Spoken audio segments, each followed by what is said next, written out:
আসসালামু আলাইকুম। দেশ বিদেশের সর্বশেষ স্পোর্টস আপডেট নিয়ে বিয়ন্ড বর্ডার স্পোর্টসের নিয়মিত আয়োজন sports bulletin powered by beyond border study abroad.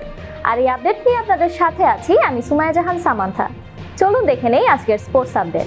নারী টি-20 বিশ্বকাপ বাছাই পর্বে আয়ারল্যান্ডকে 9 রানে হারিয়ে গ্রুপ পর্বের সব ম্যাচ জিতে সুপার 6 নিশ্চিত করেছে টাইগ্রেসরা, যেখানে শারমিন আক্তারের 50 ও সোবহানা মুস্তারির ইনিংসে জয় নিশ্চিত করে বাংলাদেশ।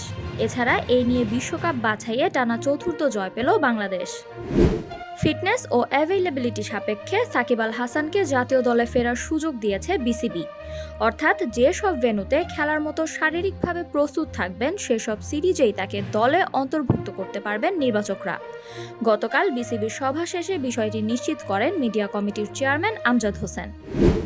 2026 টি-20 বিশ্বকাপে খেলছে না বাংলাদেশ, যা নিশ্চিত করেছে আইসিসি।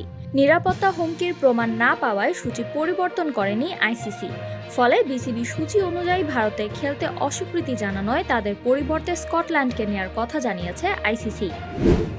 16তম জাতীয় আর্চারি চ্যাম্পিয়নশিপে রূপাজয়ী বাংলাদেশ সেনাবাহিনীর খেলোয়াড়দের পদক পরিয়ে দিলেন বাংলাদেশ আর্চারি দলের প্রধান কোচ মার্টিন ফ্রেডরিক।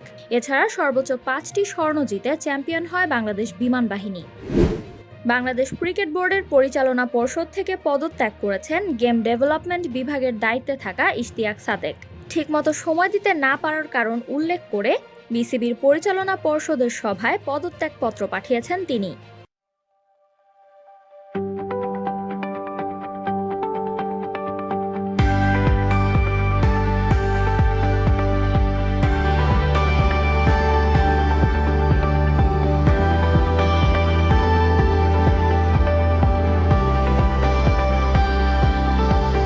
সাফ ফুটসালের প্রথম আসরে ইতিহাস গড়েছে বাংলাদেশ নারী দল।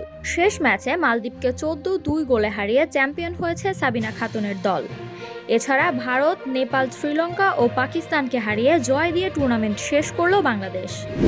কিলিয়ান এমবাপ্পের জোড়া গোলে স্প্যানিশ লা লিগায় ভিয়ারিয়ালকে 2-0 গোলে হারিয়ে পয়েন্ট টেবিলের শীর্ষে উঠেছে রিয়াল মাদ্রিদ। ফলে এ জয় 21 ম্যাচে 51 পয়েন্ট নিয়ে বার্সেলোনাকে পেছনে ফেলেছে রিয়াল। কলম্বোতে ওয়ানডে সিরিজের দ্বিতীয় ম্যাচে শ্রীলঙ্কাকে 5 উইকেটে হারিয়ে সিরিজে সমতা ফিরিয়েছে ইংল্যান্ড। শ্রীলঙ্কার 219 রানের লক্ষ্য তাড়া করতে নেমে 22 বল হাতে রেখেই জয় নিশ্চিত করে ইংল্যান্ড, যেখানে 2 উইকেট ও 75 রানের ইনিংসে ম্যাচ সেরা হন জরুর।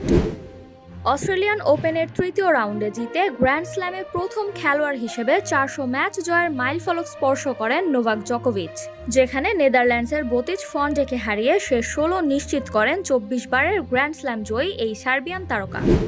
প্রিমিয়ার লিগে বোর্নমাউথের বিপক্ষের ম্যাচে লিভারপুলকে 3-2 গোলে হারিয়েছে বোর্নমাউথ। ফলে 23 ম্যাচে 36 পয়েন্ট নিয়ে চতুর্থ স্থানে রয়েছে লিভারপুল, আর 2 ধাপ এগিয়ে পয়েন্ট টেবিলের 13 নম্বরে অবস্থান করছে বোর্নমাউথ। এই ছিল আমার হাতে থাকা সর্বশেষ স্পোর্টস আপডেট। এছাড়া আমাদের সাপ্তাহিক cricket analysis show the analyst angle এবং football show the football insight দেখার আমন্ত্রণ জানিয়ে বিদায় নিচ্ছি আমি সামান্থা। আরও আপডেট পেতে সাবস্ক্রাইব করুন আমাদের ইউটিউব চ্যানেল এবং ক্লিক করুন বেল আইকন। ফলো করুন টিকটক ও ফেসবুক পেজে।